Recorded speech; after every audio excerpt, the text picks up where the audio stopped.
کیا کی بستی کی طرف یکے بعد دیگرے 3 آدمی بھیجے ان کو سمجھانے کے لیے۔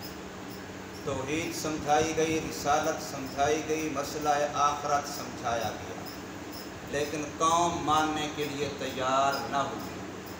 اللہ تبارک و تعالی نے حبیب نجار کی شکل میں ایک ان کے پاس آدمی بھیجا جو خود حق والا تھا، حق کو مان چکا تھا، اور اس کی خواہش تھی کہ یہ قوم اپنی آخرت بچا لے۔ اس نے ان کے سامنے پہلے ان بھیجے ہوئے لوگوں کے بارے میں ہدایات دی، پھر اپنے بارے میں مسئلہ حق واضح کرنے کے لیے اپنے آپ کو سامنے لا کے بات کی، لیکن قوم نے ان کو شہید کیا۔ شہادت کے بعد بھی جو ان کی تمنا دل تھی، قرآن مجید نے اس کو بیان فرمایا۔ اب اس کے بعد وہ قوم جنہوں نے اتنا حق سننے، سمجھنے، سمجھانے کے باوجود پھر بھی نہیں مانا، تو اب ان کا کیا ہوا؟ تو قرآن مجید کہتا ہے کہ اللہ تبارک و تعالی نے ان کو ہلاک کرنے کے لیے کوئی آسمانوں سے لشکر نہیں بھیجا، نہ ہی ہمیں اس کی کوئی ضرورت، بس صرف ایک چیخ تھی، اور اس چیخ سے ان کی زندگی کا ٹمٹماتا چراغ بجھ گیا۔ حدیث پاک میں آتا ہے پرانے زمانے میں شہروں کی فصیل ہوا کرتی تھی، پورے شہر کے چاروں طرف دیوار ہوتی تھی اور اس کے مخصوص دروازے ہوتے تھے۔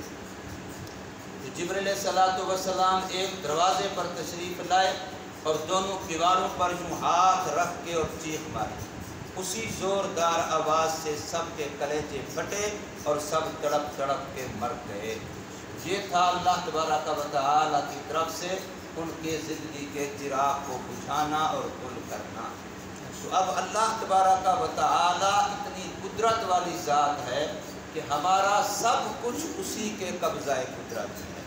یہ تو اس کی بہت بڑی مہربانی ہے کہ وہ اپنی طرف سے انبیاء بھی بھیجتا ہے، کتابیں بھی بھیجتا ہے، اور پھر سمجھانے والے، منت کرنے والے، ہمارے دروازوں پر ہمارے کنڈے کھٹکا کھٹکا کے ہمیں بیدار کرنے والے، ہمارے نفع نقصان کی ایک ایک بات ہمیں سمجھانے والے، اور وہ بھی بے لوث، جو سب سے پہلا اعلان یہ کرتے ہیں کہ ان اجریہ الا علی اللہ، ہم تم سے کچھ نہیں مانگتے، ہم نے جو اجرت لینی ہے، اجر و ثواب لینا ہے، وہ ہم نے اللہ سے لینا ہے، ہم اس کے نمائندے ہیں، تمہارے لیے صرف اتنا ہے کہ تم اپنا نفع سمجھو، اپنے نقصان سے اپنے آپ کو بچا لو۔ اس سے بڑھ کر کے خیر خواہی، اس سے بڑھ کر کے ہمدردی، اس سے بڑھ کر کے بے لوث خدمت، یہ ہو ہی نہیں سکتا۔ آج گلی میں ایک چوکیدار رکھا جاتا ہے، اس چوکیدار کو پتہ ہوتا ہے کہ ان گھروں میں سے کون مجھے مہینے کے بعد پیسے دیتا ہے اور کون نہیں دیتا، کون دکاندار مجھے دیتا ہے پیسے، کون دکاندار مجھے چوکیداری کے پیسے نہیں دیتا۔ وہ بھی پیسے دینے نہ دینے والوں کی حفاظت کا فرق کرتا ہے۔ اگر جو پیسے نہیں دیتا اس کا کوئی تالا توڑ بھی دے تو اسے پرواہ نہیں ہوتی، بلکہ وہ الٹا سوچتا رہتا ہے اللہ کرے اس کا کوئی نقصان ہو اور اس کو احساس ہو کہ چوکیدار کا فائدہ ہے کہ نہیں۔ کوئی ادنا سے ادنا چوکیدار بھی آپ کے ٹکوں کی حفاظت ہو، دنیا کے چند ٹکوں کی چیزوں کی حفاظت ہو، تو بغیر اجرت اور مزدوری کے نہیں کرتا۔ اور یہ کتنے بڑے چوکیدار ہیں جو میرے ایمان کی حفاظت کر رہے ہیں، میرے کلمے کی حفاظت کر رہے ہیں، میرے دین کی حفاظت کر رہے ہیں، میری قبر آخرت کی حفاظت کر رہے ہیں، اور پہلے پہلے کہتے ہیں کہ ہم حفاظت کریں گے پر بے لوث کریں گے، تم سے مجھے دنیا کے ٹکے نہیں چاہیے، بس اتنا ہے کہ ہمیں مان لو کہ ہم تمہارے خیر خواہ ہیں، ہم تمہاری حفاظت کے لیے ہیں، تمہارے ایمان کی حفاظت۔ یہ چوکیداری کر رہے ہیں بیچارے، جو بھی دین کی خدمت، دین کا کام جس شعبے میں کوئی کر رہا ہے، حقیقتاً وہ پوری امت مسلمہ کے ایمان اسلام کی چوکیداری کر رہا ہے۔ اس لیے مولویوں کو جو کہتے ہیں لوگ کہ بھی دین کے ٹھیکیدار بنے پھرتے ہیں، تو ہم بابا کے دول کہتے ہیں کہ ٹھیکیدار نہیں ہیں پر چوکیدار ضرور،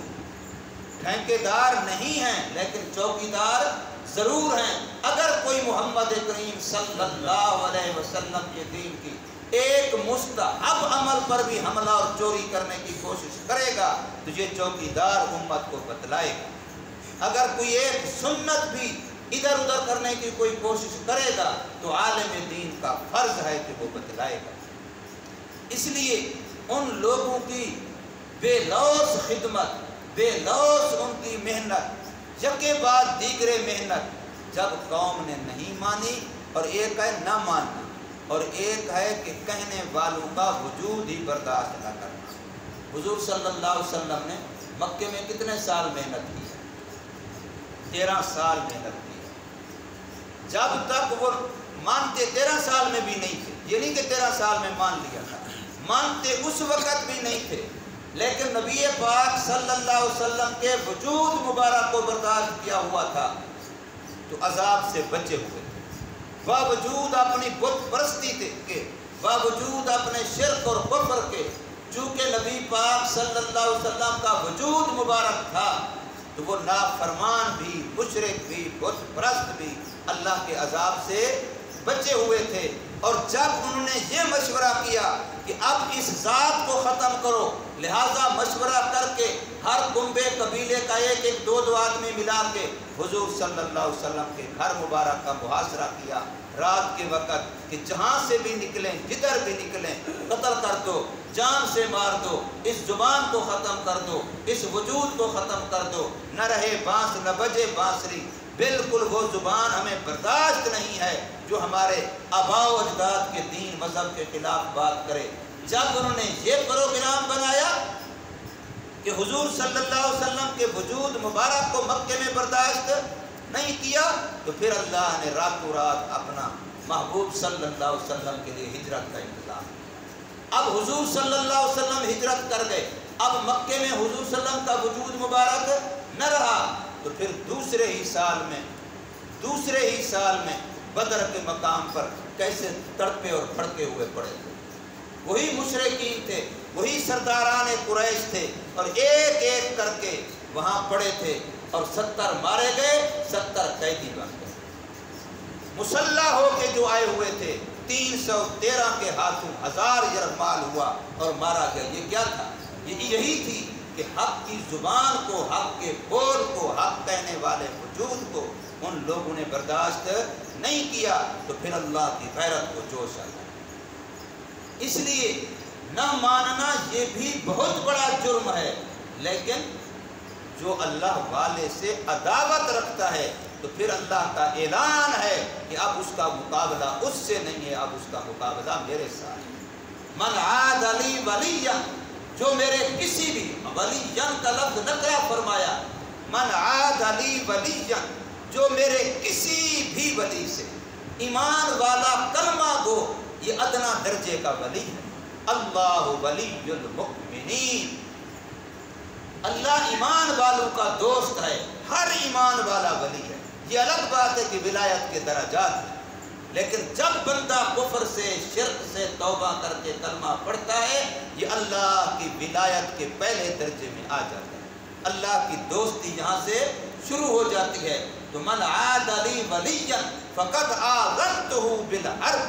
جو بندہ میرے کسی دوست سے عداوت دشمنی رکھے گا پھر میرا اس کے ساتھ اعلان جنگ،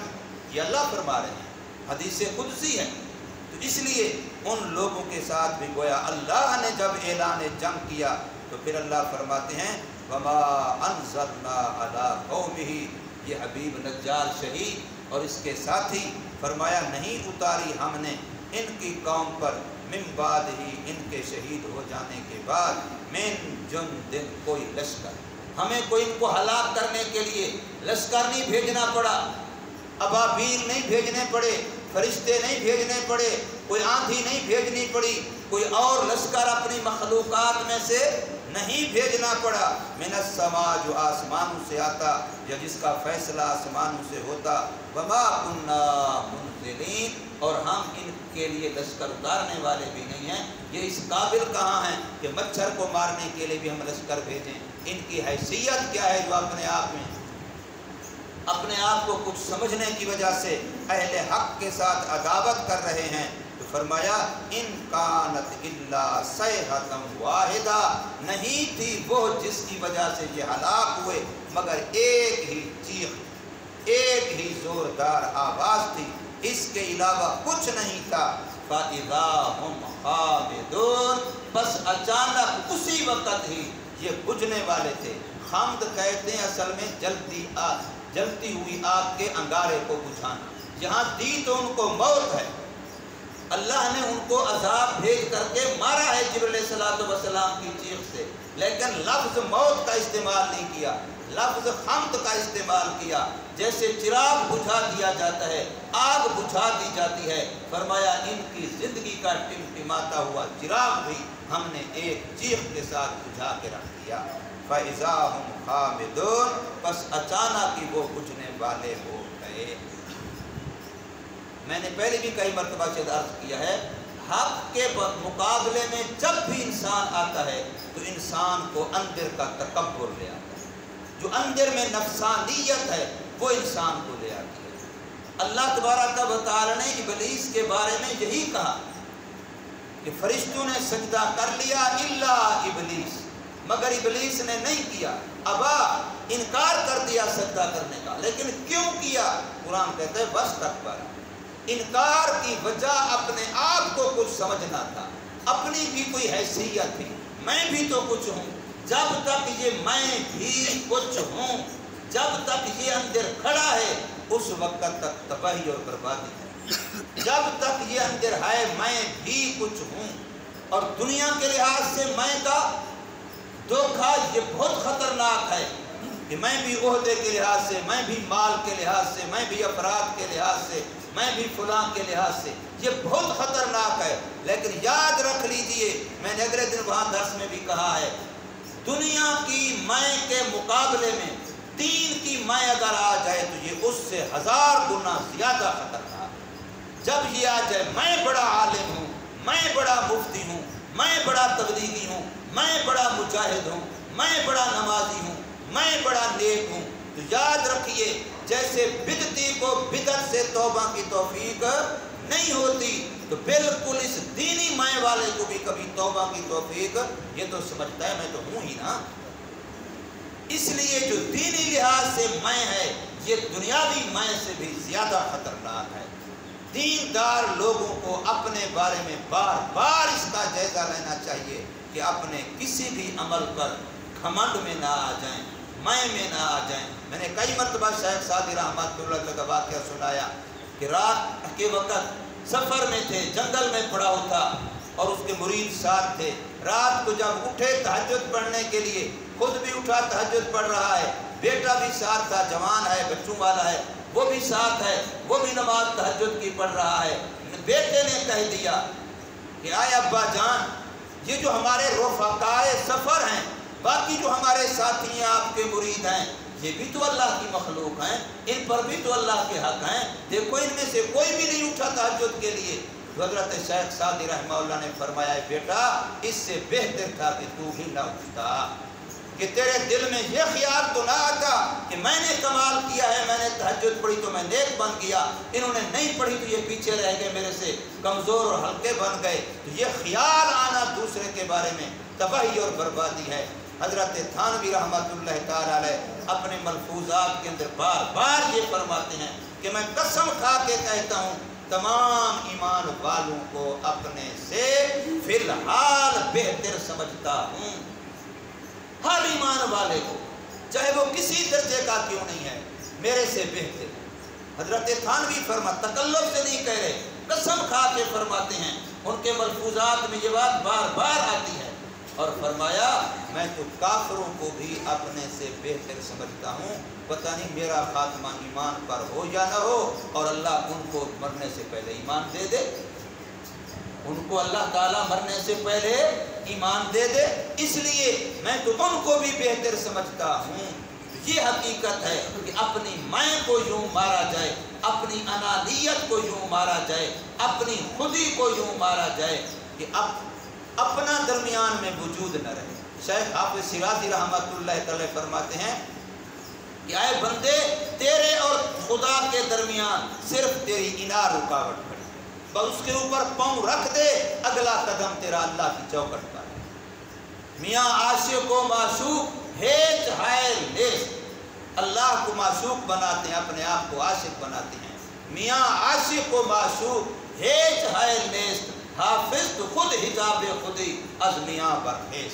تو خود ہی رکاوٹ ہے، درمیان سے اپنی اناء کو ہٹا تو پھر اللہ کی ملاقات میں کوئی دیر نہیں ہے۔ کسی نے پوچھا اللہ تک جانے کے لیے کتنا لمبا سفر ہے؟ فرمایا ایک ہی قدم، اور وہ قدم وہ پاؤں اپنے نفس پہ رکھ دے، بس اگلا قدم تیرا اللہ کے ساتھ وصال۔ اس لیے سب سے بڑی رکاوٹ یہ ہماری نفسانیت ہے، یہ ہماری خودی ہے، اس کو مٹانا یہ ضروری ہے، ورنہ جب بھی حق کے مقابلے میں بندہ آتا ہے تو یہی انانیت لے آتی ہے، یہی برباد کرتی ہے۔ جو شیطان نے کہا تھا آنا خیر، یہ آنا بڑا خطرناک ہے۔ اللہ تبارک و تعالی ہمیں سمجھ نصیب فرمائے، عمل بھی تو